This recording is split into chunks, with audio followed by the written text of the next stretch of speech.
38년 결혼 생활 끝에 남편은 제 명의로 1200만 원 대출받아 다른 여자에게 바쳤습니다. 63세, 빈손으로 버려진 저는 창고에서 먼지 쌓인 가방 하나를 발견했습니다. 그게 제 인생을 완전히 바꿔놨죠.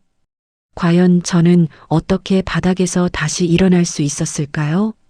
그리고 저를 버린 남편에게는 어떤 일이 일어났을까요? 오늘 제 이야기를 끝까지 들어주시면 저처럼 힘든 분들께 작은 위로라도 될 수 있을 것 같아요. 그리고 어느 지역에서 시청하고 계신지 댓글 한 번씩만 부탁드립니다. 여러분의 이야기도 듣고 싶습니다. 그럼 지금부터 제가 직접 겪은 이야기를 있는 그대로 말씀드릴게요. 본문에 앞서 구독과 좋아요를 하시면 건강이 찾아옵니다. 안녕하세요. 저는 최경란입니다. 올해 63이에요. 이 나이에 제 인생을 처음부터 다시 돌아보게 될 줄은 몰랐습니다. 38년이란 세월 동안 저는 박동철이라는 남자의 아내로만 살아왔어요. 결혼할 때 25이었고 동철은 28이었죠. 그때는 정말 평범한 가정을 꾸릴 수 있을 거라 믿었습니다. 하지만 결혼 생활은 제가 상상했던 것과 달랐어요. 남편은 사람들 앞에서만 어깨를 펴고 목소리를 높였습니다. 회사 사람들 만날 때, 동네 반상에 나갈 때, 친척 모임에 갈 때면 언제나 자신이 무언가 대단한 사람처럼 행동했죠. 우리 집은 이래, 우리는 저래 하며 있지도 않은 것들을 부풀려 말했어요. 그런데 집에 돌아오면 완전히 달라졌습니다. 쌀값 몇백 원 차이로 저를 다그치고 생활비를 줄이라며 잔소리를 쏟아냈어요. 마트에서 조금이라도 싼 걸 사오지 않으면 돈 관리를 어떻게 하는 거냐며 핀잔을 주곤 했죠. 저는 그 틈바구니에서 집안 살림을 꾸려나갔습니다. 아이 둘을 키우고 시어머니 병수발을 들고 남편의 체면을 지키기 위해 온갖 것들을 감당했어요. 제 옷은 몇 년씩 입고 머리는 집에서 직접 자르면서도 남편 정장만큼은 늘 깨끗하게 관리해줬습니다. 그렇게 세월이 흘러 남편은 61살에 조기 은퇴를 했어요. 몇 년 전 일이에요. 회사에서 명예퇴직 대상자로 지목됐고 남편은 별다른 저항 없이 퇴직금을 받고 나왔습니다. 저는 그때부터 뭔가 달라질 거라 기대했어요. 이제는 두 사람이 조용히 노후를 준비하며 살 수 있을 거라고요. 하지만 현실은 정반대였습니다. 남편은 은퇴 후 완전히 무기력해졌어요. 아침에 일어나면 거실 소파에 앉아 스마트폰만 만지작거렸습니다. 유튜브 보고 SNS 훑어보고 뉴스 기사 읽고 그게 전부였어요. 가끔 친구들 단톡방에서 메시지가 오면 신경질적으로 반응하곤 했죠. 그러면서도 입버릇처럼 하는 말이 있었습니다. 나도 한때는 잘 나갔지. 내가 회사에서 얼마나 인정받았는데. 같은 말들이었어요. 저는 그 말을 듣는 게 점점 지겨워졌습니다. 과거에 매달려 있는 사람과의 대화는 늘 똑같은 자리만 맴돌았으니까요. 문제는 돈이었어요. 퇴직금은 생각보다 금방 줄어들었습니다. 남편은 자기 관리에만 돈을 쓰고 집안 생활비는 제가 알아서 해결하라는 식이었어요. 저는 어쩔 수 없이 동네 마트에서 시간제 아르바이트를 시작했습니다. 하루 4시간씩 계산대에 앉아 손님들 물건을 찍고 비닐봉지에 담아주는 일이었죠. 그렇게 번 돈도 고스란히 생활비로 나갔어요. 남편은 제가 버는 알바비까지 당연하게 여겼습니다. 어차피 내가 쓸 돈 아니냐며 카드값도 제 통장에서 빠져나갔죠. 저는 매달 적금을 조금씩 깨가며 집안을 유지했습니다. 그런 일상이 계속되던 어느 날이었어요. 남편이 아침부터 기분 좋은 표정으로 옷을 골라 입기 시작했습니다. 평소엔 추리닝 차림으로 하루를 보내던 사람이 그날따라 정장 바지에 셔츠까지 차려입었어요. 어디 가세요? 제 질문에 남편은 대수롭지 않게 대답했습니다. 고등학교 동창회야. 30년 만에 여는 거래. 오래간만에 옛날 친구들 좀 봐야지. 저는 별 생각 없이 고개를 끄덕였어요. 남편이 외출할 일이 생긴 게 오히려 반가웠습니다. 집에만 있으면 답답해하던 사람이니 친구들 만나고 오면 기분 전환이라도 될 거라 생각했죠. 남편은 저녁 7시쯤 나갔습니다. 저는 그날 혼자 조용히 저녁을 먹고 설거지를 하고 TV를 보다 잠들었어요. 남편이 언제 들어올지 알 수 없었지만 그렇게 신경 쓸 일도 아니었으니까요. 그런데 그날 밤 12시가 넘어서 문이 열렸습니다. 술 냄새가 진동했어요. 남편은 비틀거리며 현관을 들어서더니 제 얼굴을 보자마자 활짝 웃었습니다. 평소엔 술 마시고 와도 퉁명스럽기만 했는데 그날은 달랐어요. 얼굴에 이상할 정도로 들뜬 미소가 떠 있었죠. 동창들 진짜 오래간만에 봤어. 다들 나이 먹었더라고. 근데 나는 안 늙었다며 칭찬받았어. 남편은 신발도 제대로 벗지 않은 채 거실 소파에 쓰러졌습니다. 저는 그 모습을 물끄러미 바라보며 이불을 덮어줬어요. 그저 오래간만에 기분 좋게 술 한잔한 사람의 모습이라고만 생각했습니다. 하지만 그게 아니었어요. 그날 밤 남편의 얼굴에 떠있던 그 미소는 단순한 술 기운이 아니었습니다. 그건 제가 전혀 알지 못했던 어떤 파국의 시작이었어요. 그때는 몰랐습니다. 그 동창회가 제 삶 전체를 뒤흔들 사건의 시작점이 될 줄은요. 동창회를 다녀온 이후 남편의 일상이 조금씩 달라지기 시작했어요. 처음에는 별것 아닌 것처럼 보였습니다.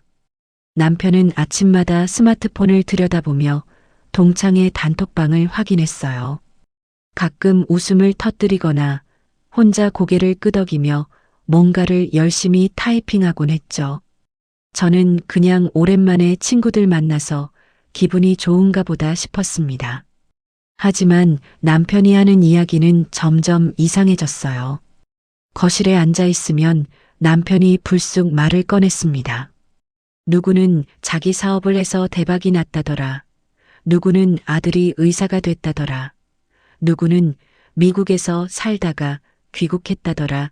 끊임없이 다른 사람들의 성공담만 늘어놓았어요. 저는 그 말들을 들으며 불편함을 느꼈습니다. 남편의 목소리엔 질투와 부러움이 뒤섞여 있었거든요. 자기보다 잘된 사람들을 이야기하면서도 동시에 자기 자신을 깎아내리는 듯한 느낌이었죠. 그런 남편을 보는 게 안쓰럽기도 하고 한편으론 답답하기도 했어요. 그 중에서도 유난히 자주 언급되는 이름이 하나 있었습니다. 바로 강미라였어요. 남편은 미라 이야기만 나오면 표정이 달라졌습니다. 미라는 젊을 때도 진짜 예뻤어. 우리 반에서 제일 인기 많았지. 같은 말을 하며 옛날을 회상했어요. 그리고 덧붙이길 지금은 인사동 근처에서 작은 갤러리를 운영하는 성공한 여자라고 했습니다. 저는 그 말을 듣고도 별다른 감정이 들지 않았어요. 남편 나이가 60이 넘었는데 고등학교 동창 이야기를 한다는 게 그저 귀엽게만 느껴졌죠. 나이 들어서도 옛날 추억에 젖는 게 나쁠 건 없다고 생각했습니다. 그런데 며칠이 지나자 남편의 행동이 눈에 띄게 달라졌어요. 외출 빈도가 급격히 늘어났습니다. 전에는 일주일에 한두 번 정도 동네 산책을 나가는 게 전부였는데 갑자기 격일로 나가기 시작했어요. 나갈 때마다 친구 만나고 온다거나 동창들이랑 커피 마시러 간다는 말만 남겼죠. 더 이상한 건 외출 준비였습니다. 남편은 평소 입던 낡은 점퍼 대신 옷장 깊숙이 넣어뒀던 깔끔한 재킷을 꺼내 입었어요. 면도도 꼼꼼히 하고 머리에 왁스까지 발랐습니다. 심지어 어느 날은 제가 몇 년 전 선물했던 향수를 뿌리고 나가는 거예요. 저는 그 모습을 보며 묘한 기분이 들었습니다.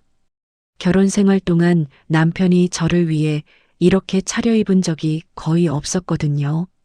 저랑 외출할 땐 대충 입고 나가면서 친구 만난다고 하면 이렇게 신경 쓰는 모습이 씁쓸했어요. 그래도 저는 남편에게 뭐라 하지 않았습니다. 나이 들어서 친구들 만나는 게 낙이라면 그 정도는 이해해 줄 수 있다고 생각했죠. 오히려 집에만 처박혀 있는 것보다는 나았어요. 그렇게 한 달 정도가 흘렀을까요? 어느 날 우편함에서 카드 고지서를 발견했습니다. 평소엔 남편 명의 카드값이 많아야 30만 원, 50만 원 정도였어요. 주유비랑 간단한 식비 정도만 쓰니까요. 그런데 그날 받은 고지서 금액을 보고 저는 숨이 멎는 줄 알았습니다. 290만 원이었어요. 손이 떨렸습니다. 처음엔 카드사 실수인가 싶어서 명세서를 꼼꼼히 확인했죠. 하지만 실수가 아니었어요. 한 달 동안 남편이 사용한 내역이 빼곡하게 적혀 있었습니다.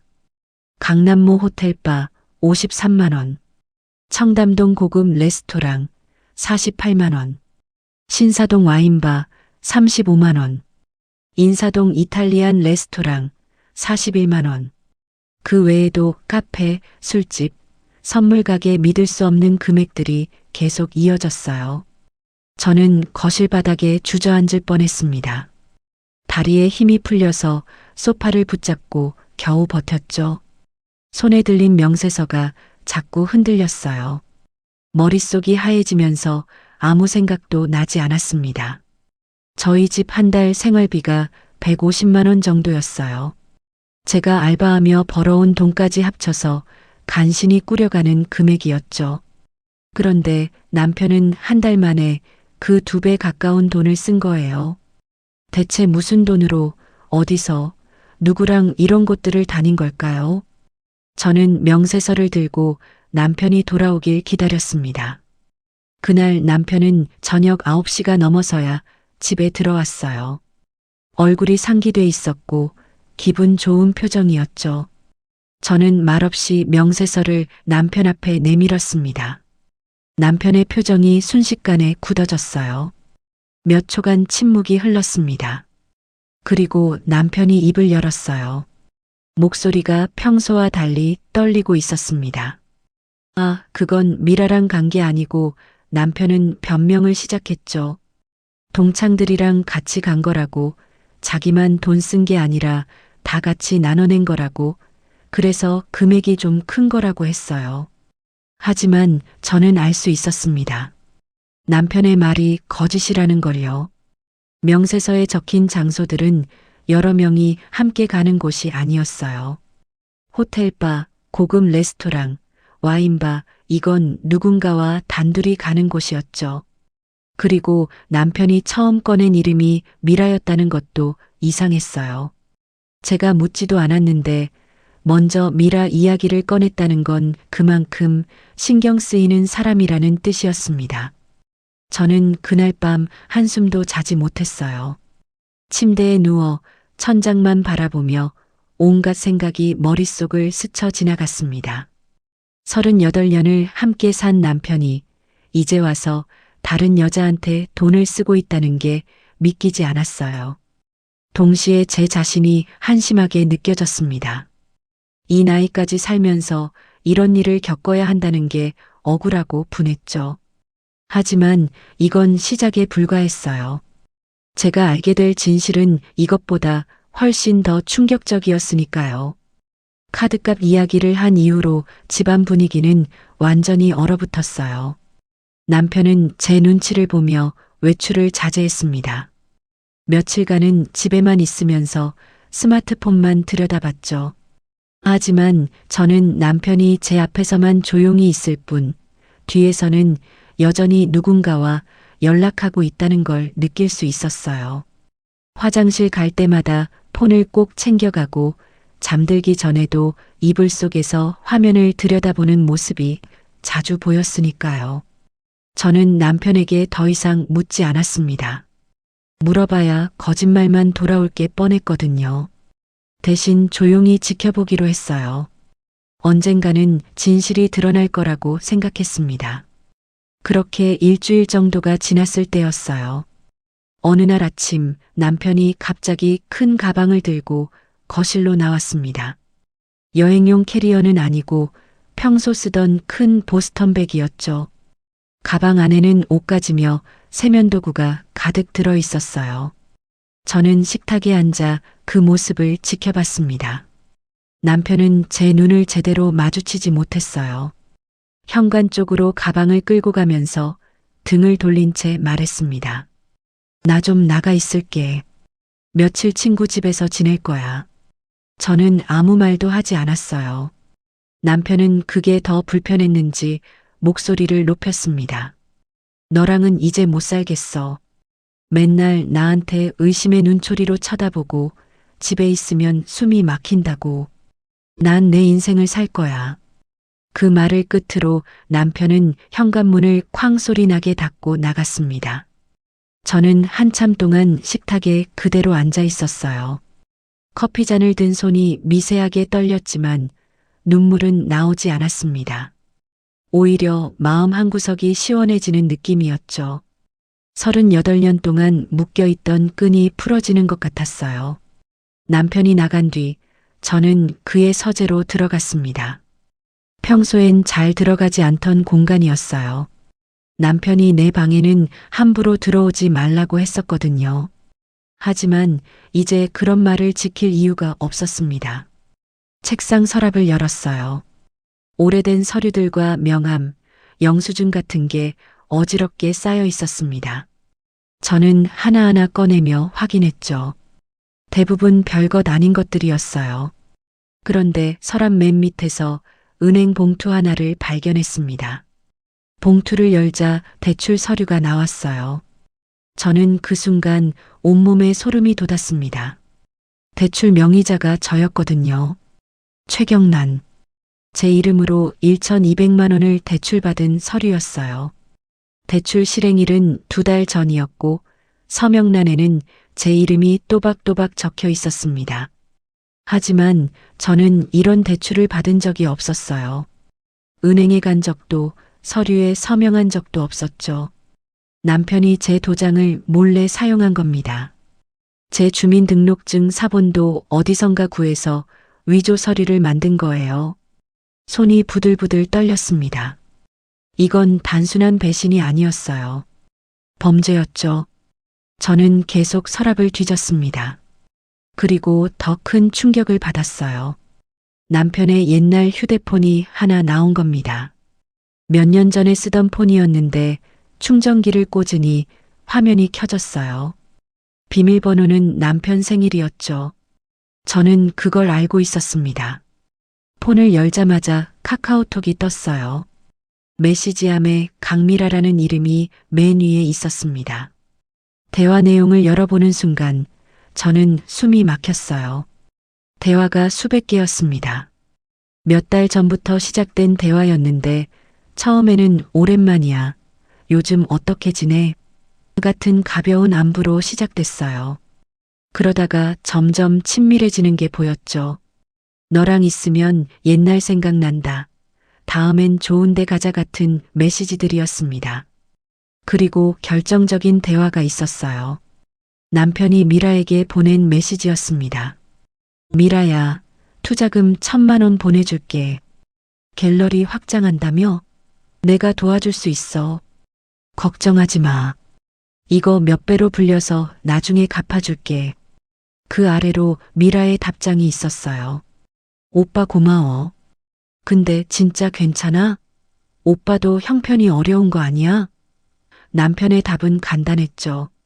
나 걱정하지 마. 돈은 내가 알아서 할게. 저는 휴대폰을 쥔 손에 힘이 들어갔어요. 화면이 깨질 것 같았죠. 1,000만 원. 남편이 미라에게 보낸 돈이었습니다. 제 명의로 몰래 대출받은 1,200만 원 중 대부분을 다른 여자한테 준 거예요. 카드값으로 쓴 290만 원까지 합치면 남편은 석 달도 안 되는 기간에 1,500만 원 가까운 돈을 미라에게 쏟아부은 셈이었습니다. 저는 그 자리에 주저앉아 한참을 울었어요. 목이 메어서 소리도 제대로 나오지 않았습니다. 가슴이 찢어지는 것 같았죠.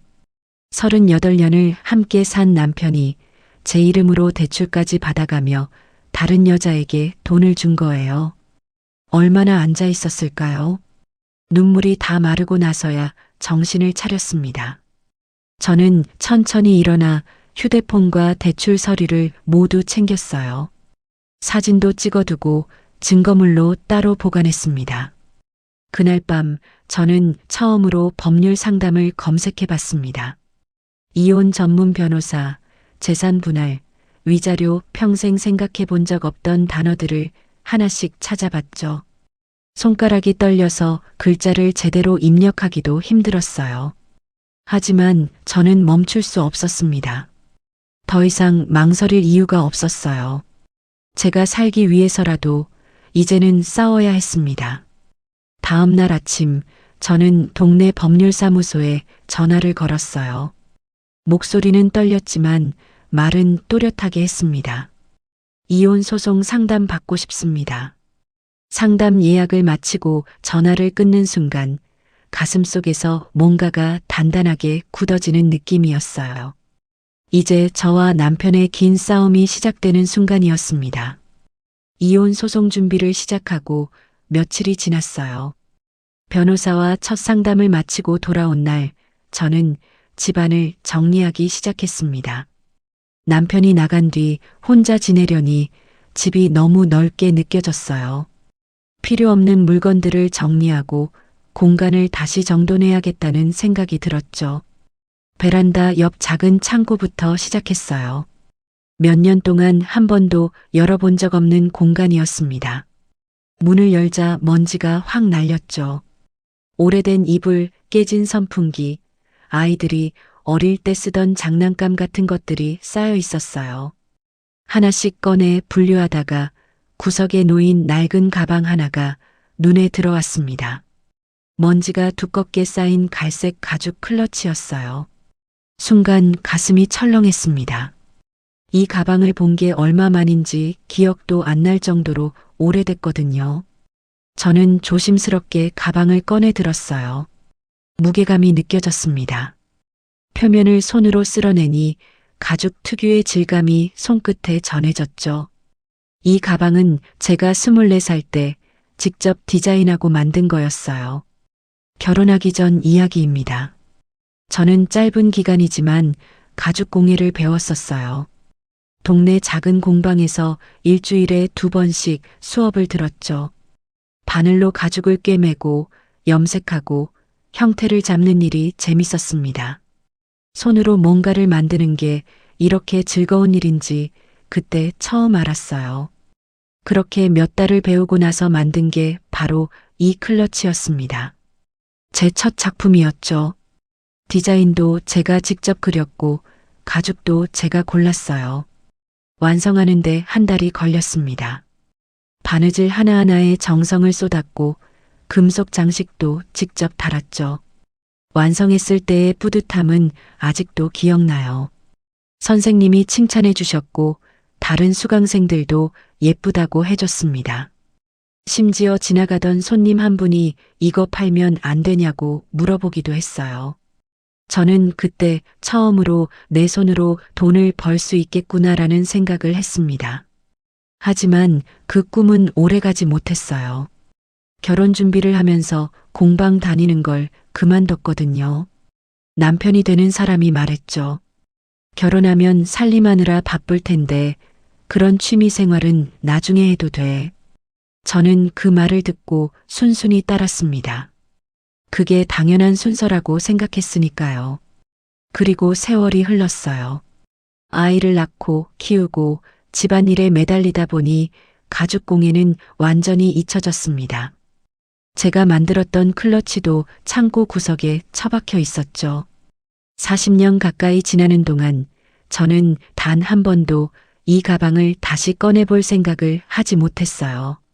저는 가방을 들고 거실로 나왔습니다. 식탁에 앉아 천천히 먼지를 닦아냈어요. 오래된 가죽이었지만 생각보다 상태가 괜찮았습니다. 약간 색이 바랬고 모서리가 닳긴 했지만 기본 구조는 튼튼했죠. 문득 이런 생각이 들었어요. 그래, 내가 이런 걸 만들 줄 아는 사람이었지. 바늘질도 할 줄 알고 디자인도 할 줄 알았어. 그런데 언제부터 다 잊고 살았던 걸까? 저는 그날 밤 인터넷을 뒤지기 시작했습니다. 가죽 리폼, 가방 수선, 가죽 공예 같은 키워드로 검색했어요. 요즘 사람들이 어떤 걸 좋아하는지, 어떤 스타일이 유행인지 찾아봤죠. 유튜브에서 리폼 영상도 여러 개 봤습니다. 다음 날 아침 저는 동네 문구점으로 갔어요. 가죽 바늘, 실, 염료, 왁스 같은 기본 도구들을 샀습니다. 40년 만에 처음 사는 재료들이었죠. 계산대에서 돈을 내는데 가슴이 두근거렸어요. 이상하게 설레는 기분이었습니다. 집에 돌아와서 본격적으로 작업을 시작했어요. 먼저 제가 만들었던 클러치를 완전히 분해했습니다. 스티치를 뜯어내고 안감을 걷어내고 가죽 조각들을 하나씩 펼쳐놨죠. 그리고 새로운 디자인을 구상했어요. 색을 바꾸기로 했습니다. 원래 갈색이었던 가죽을 진한 와인색으로 염색했어요. 금속 장식은 빼고 대신 심플한 스티치로 포인트를 줬죠. 안감도 새로 달고 지퍼도 교체했습니다. 작업하는 내내 시간 가는 줄 몰랐어요. 바늘로 가죽을 꿰맬 때마다 20대 시절에 제가 떠올랐습니다. 그때의 저는 밝았어요. 뭔가를 배우는 게 즐거웠고 새로운 걸 시도하는 게 두렵지 않았죠. 하지만 결혼 후 그런 감정들은 다 사라졌습니다. 누군가의 아내, 누군가의 엄마로만 살았으니까요. 이틀 동안 작업한 끝에 클러치가 완성됐어요. 거울 앞에 놓고 보니 정말 새 가방 같았습니다. 색도 예뻤고 마감도 깔끔했죠. 오래 안 하긴 했지만 손은 기억하고 있더라고요. 저는 완성된 가방 사진을 찍었습니다. 그리고 용기를 내서 SNS에 올렸어요. 계정도 새로 만들었죠. 경란의 가죽 리폼이라는 이름으로요. 사진과 함께 짧은 글을 썼습니다. 40년 전 제가 만든 가방을 다시 꺼내 새롭게 만들어 봤어요. 버릴까 하다가 다시 살렸습니다. 솔직히 아무도 안 볼 거라 생각했어요. 그냥 제 기록용으로 남기는 정도였죠. 그런데 다음 날 아침 휴대폰을 확인하고 깜짝 놀랐습니다. 조회수가 2만 회가 넘어 있었어요. 댓글도 100개가 넘게 달렸습니다. 너무 예뻐요. 저도 리폼 받고 싶어요. 어떻게 이렇게 바뀌나요? 같은 반응들이었죠. 다이렉트 메시지도 수십 개 와 있었어요. 대부분 리폼 문의였습니다. 저는 믿을 수가 없었어요. 단순히 제 기록으로 올린 사진이 이렇게 많은 사람들한테 보일 줄은 몰랐거든요. 손이 떨렸습니다. 설렘과 긴장이 동시에 밀려왔죠. 그날부터 저는 본격적으로 리폼을 시작했어요. 먼저 아파트 단지 사람들한테 알렸습니다. 엘리베이터에서 마주친 이웃에게 제 작업물을 보여줬죠. 반응은 뜨거웠어요. 이거 어디서 고친 거예요? 완전 새 가방 같은데요? 경란 씨가 직접 하신 거예요? 대박이에요. 저도 버리려던 가방 있는데 한번 봐주실 수 있어요? 입소문이 퍼지기 시작했습니다. 단지 맘카페에도 글이 올라갔고 사람들이 하나둘씩 저를 찾아왔어요. 낡은 가방, 찢어진 지갑, 색이 바랜 벨트 같은 걸 들고 왔죠. 저는 하나하나 정성껏 고쳐줬습니다. 가격도 비싸게 받지 않았어요. 리폼 하나당 3만 원에서 5만 원 정도만 받았죠. 제게는 돈보다 중요한 게 있었습니다. 사람들이 제 손길로 다시 살아난 물건을 보며 기뻐하는 모습, 그게 더 값졌어요. 한 달쯤 지났을까요? 저는 제 통장을 확인하고 놀랐습니다. 리폼으로 번 돈이 80만 원이 넘어 있었어요. 마트 알바로 한 달 동안 번 돈보다 많았습니다. 더 놀라운 건 제 기분이었어요. 알바할 땐 시간만 채우면 됐습니다. 힘들고 지루하고 의미도 없었죠. 하지만 리폼은 달랐어요. 시간 가는 줄 모르고 작업에 몰두했고 완성했을 때의 뿌듯함은 이루 말할 수 없었습니다. 저는 거울 앞에 앉아 제 얼굴을 오랫동안 바라봤어요. 주름은 깊어졌지만 눈빛만큼은 예전보다 살아있었습니다. 40년 동안 잃어버렸던 제 모습이 조금씩 돌아오고 있었어요. 그날 밤 저는 작업실 구석에 앉아 조용히 중얼거렸습니다. 그래, 나도 할 수 있는 게 있었어. 내 손으로 돈을 벌 수 있어. 남편은 저를 버렸지만 저는 버려진 게 아니었어요. 오히려 새로운 시작점에 서 있었습니다. 이제 진짜 싸움이 시작될 차례였어요. 이혼 소송이 본격적으로 시작됐어요. 변호사는 제가 준비한 증거들을 보더니 고개를 끄덕였습니다. 충분합니다. 이 정도면 승소 확률이 아주 높아요. 저는 그 말을 듣고도 마음이 편하지 않았어요. 법정까지 가야 한다는 사실 자체가 슬펐거든요. 38년을 함께 산 사람과 결국 재판으로 끝을 맺어야 한다니요. 첫 재판 날짜가 잡혔습니다. 법원에 들어서는 순간 다리가 후들거렸어요. 복도에는 비슷한 처지의 사람들이 앉아 있었습니다. 다들 지친 얼굴이었죠. 저도 그중 한 명이었고요. 법정 문이 열렸습니다. 안으로 들어서니 남편이 먼저 와 있었어요. 몇 달 만에 보는 얼굴이었습니다.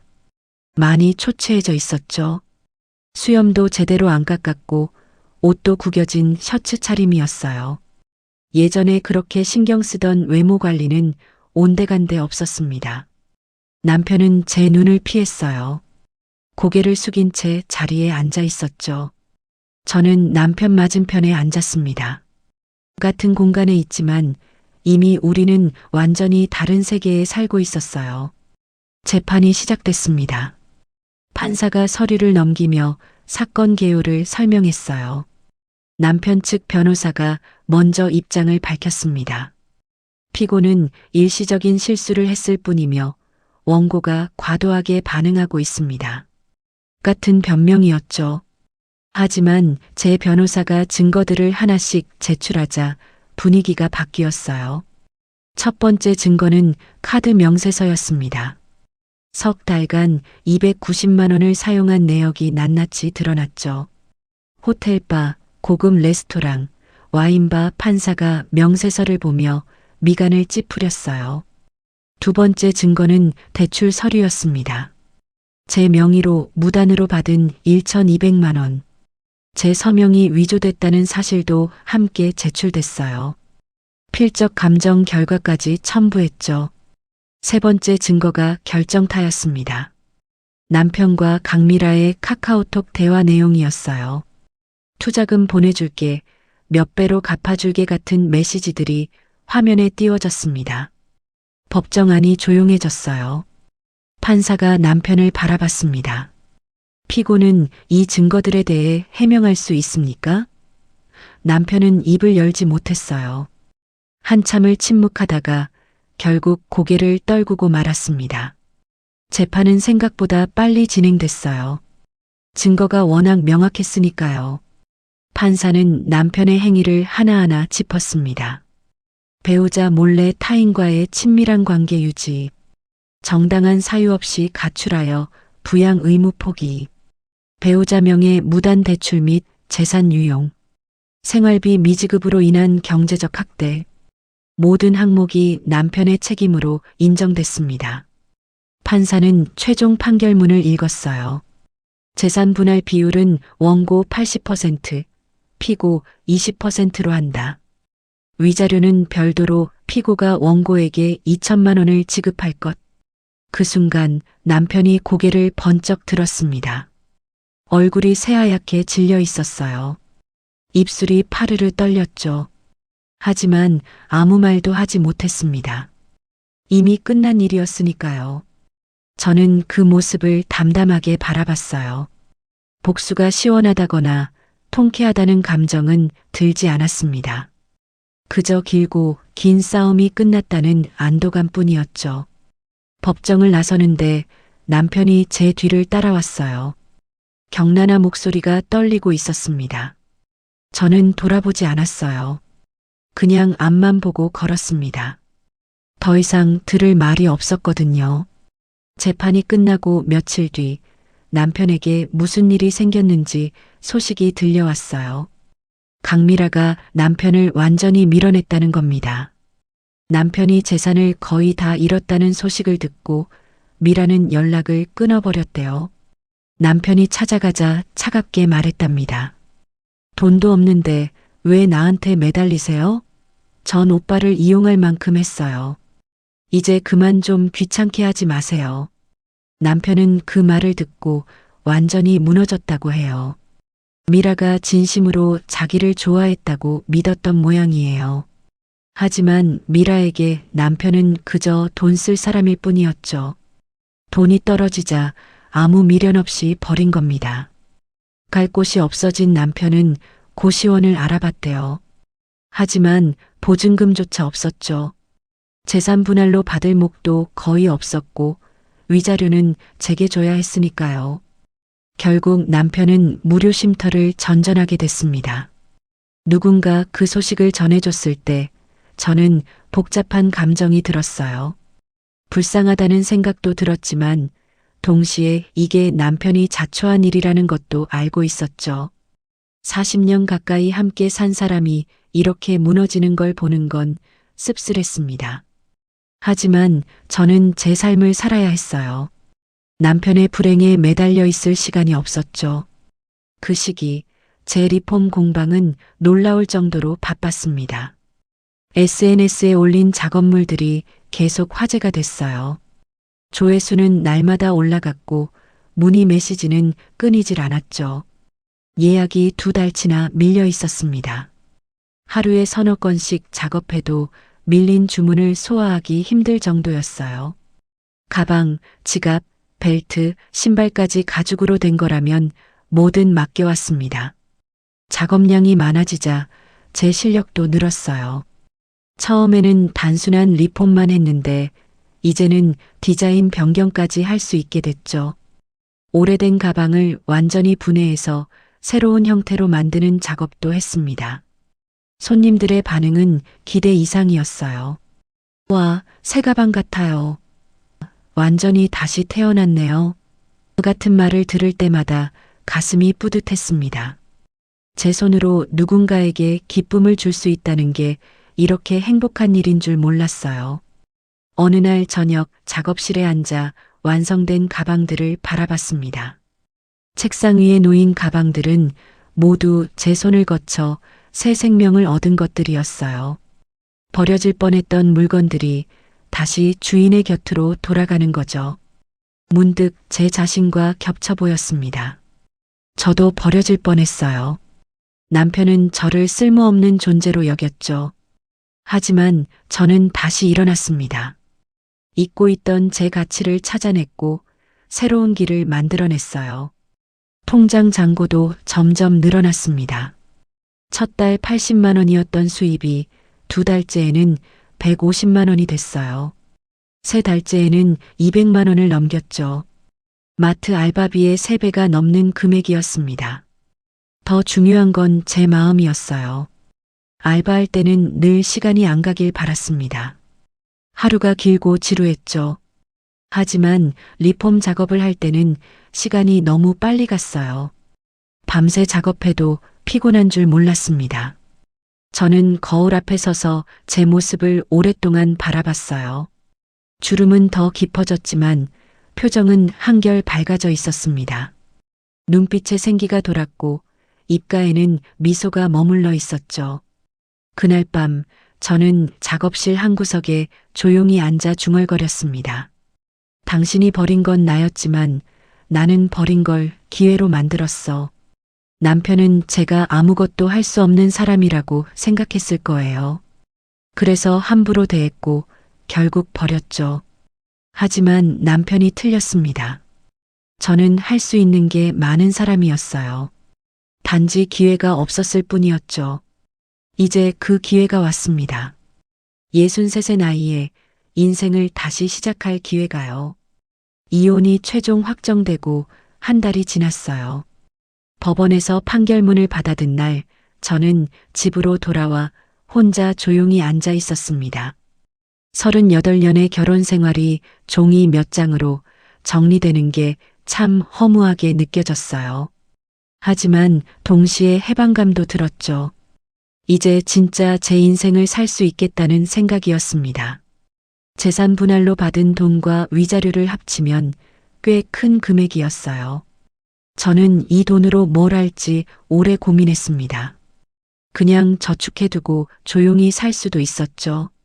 하지만 마음 한편에서는 다른 목소리가 들렸어요. 이제 진짜 시작해보라는 목소리였습니다. 저는 결심했어요. 제대로 된 공방을 열기로요. 동네 상가를 알아보기 시작했습니다. 아파트 단지 근처에 작은 상가 건물이 있었는데 1층 구석 자리가 비어 있었어요. 면적은 10평 정도로 크지 않았지만 저 혼자 쓰기엔 충분했습니다. 무엇보다 위치가 좋았죠. 유동 인구도 많고 주차도 편했어요.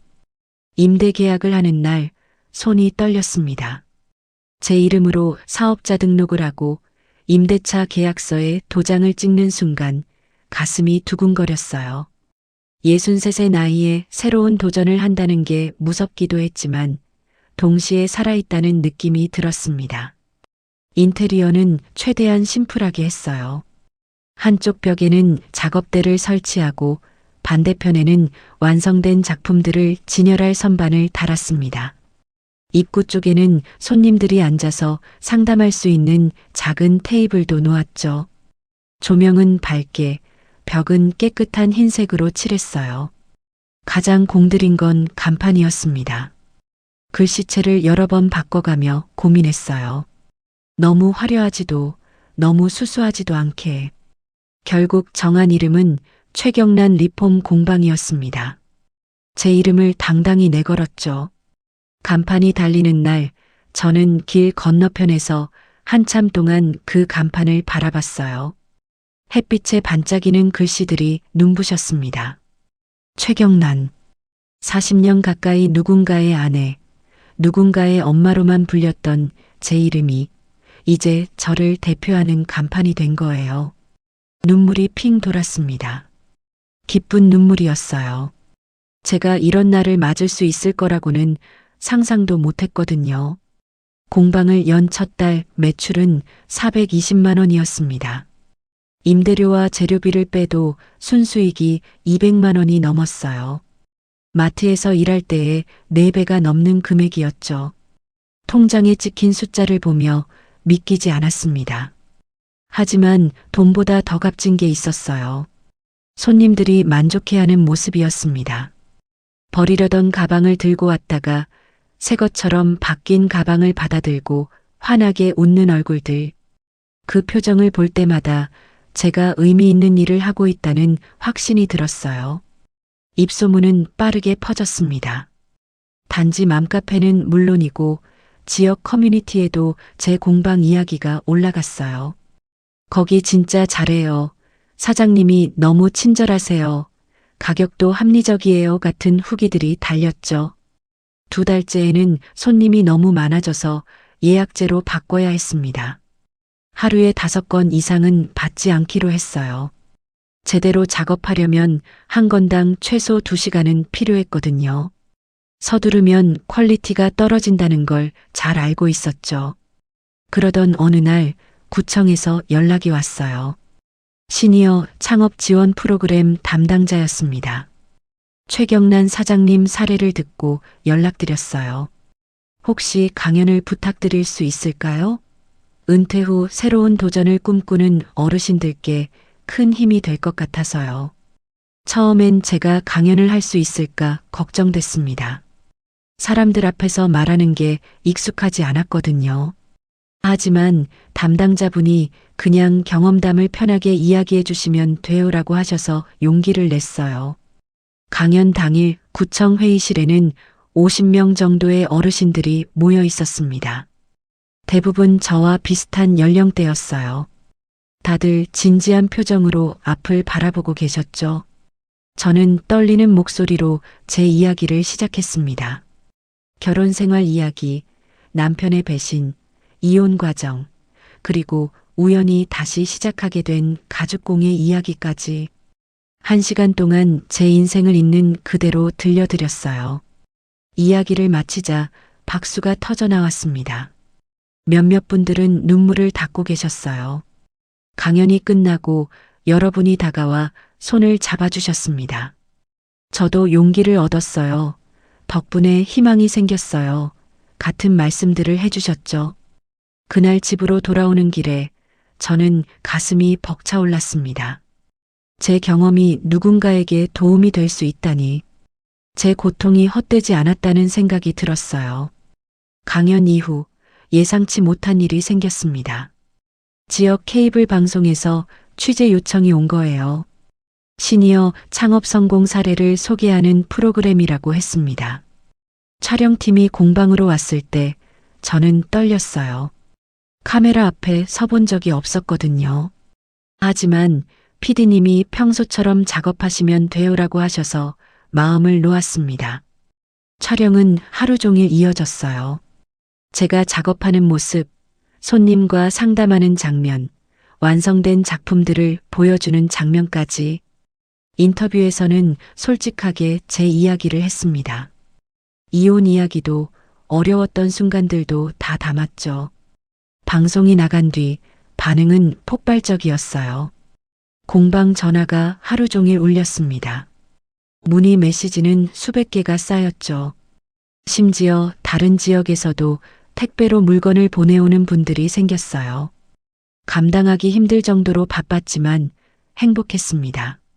제가 하는 일이 많은 사람들에게 닿고 있다는 게 느껴졌거든요. 석 달째 되던 어느 날 저녁이었어요. 공방 문을 닫고 정리를 하는데 휴대폰에 문자 하나가 왔습니다. 모르는 번호였어요. 하지만 내용을 보는 순간 누군지 바로 알 수 있었죠. 경나나나 많이 아프다. 병원도 못 가고 있어. 너 아니면 내가 갈 데가 없다. 제발 한 번만 봐줘. 내가 잘못했어. 남편이었습니다. 몇 달 만에 온 연락이었어요. 저는 한참 동안 그 문자를 들여다봤습니다. 예전 같았으면 마음이 흔들렸을지도 몰라요. 40년 가까이 함께 산 사람이니까요. 하지만 이제는 아니었습니다. 저는 남편이 아플 때, 힘들 때, 외로울 때 어떻게 행동했는지 기억하고 있었어요. 저를 내팽개치고 다른 여자한테 돈을 쏟아부었죠. 제 명의로 대출까지 받으면서요. 그 사람은 저를 필요로 한 게 아니었어요. 그저 자기 문제를 해결해줄 누군가가 필요했을 뿐이었죠. 저는 휴대폰을 들고 망설임 없이 번호를 차단했습니다. 문자도 전화도 더 이상 받지 않을 거예요. 제 인생에서 그 사람이 차지할 자리는 이제 없었으니까요. 창밖을 보니 어둠이 내리고 있었어요. 공방 간판에 불이 들어왔습니다. 최경란 리폼 공방이라는 글씨가 밤거리를 환하게 비췄죠. 저는 간판을 바라보며 조용히 생각했어요. 이제 제 인생은 누구의 아내도 누구의 그림자도 아닌 오직 최경란이라는 이름으로 살아가는 삶이라고요. 63세 나이에 다시 시작한 인생이지만 이게 제 진짜 인생의 시작 같았습니다. 늦었다고 생각할 수도 있겠죠. 하지만 저는 이제 알아요. 시작하기에 너무 늦은 나이란 없다는 걸요. 버려진 가방들이 제 손을 거쳐 새 생명을 얻듯이 저도 버려진 자리에서 다시 일어났습니다. 더 단단하게, 더 당당하게요. 이제 저는 제 손으로 번 돈으로 살아갑니다. 누구에게 의지하지 않아도 되고 눈치 보지 않아도 돼요. 제가 하고 싶은 일을 하며 제 속도로 살아갑니다. 가끔 힘들 때도 있어요. 작업하다 손이 아플 때, 혼자 저녁을 먹을 때, 외로움이 밀려올 때요. 하지만 그런 순간에도 저는 후회하지 않습니다. 혼자지만 자유롭고 외롭지만 당당하니까요. 여러분께 묻고 싶습니다. 만약 여러분이 저와 같은 상황이었다면 남편의 마지막 연락을 받아주셨을까요? 40년 가까이 함께한 사람이라는 이유만으로 다시 손을 잡아줄 수 있으셨을까요? 그리고 예순이 넘은 나이에 새로운 도전을 한다는 게 어떻게 보이시나요? 늦었다고 생각하시나요? 아니면 용기 있다고 생각하시나요? 저는 이제 알아요. 인생에서 가장 중요한 건 나이가 아니라 의지라는 걸요. 하고 싶은 게 있다면 두려워하지 말고 시작하세요. 넘어져도 괜찮아요. 다시 일어서면 되니까요. 여러분도 할 수 있습니다. 언제든 어디서든 다시 시작할 수 있어요. 제가 그랬듯이요.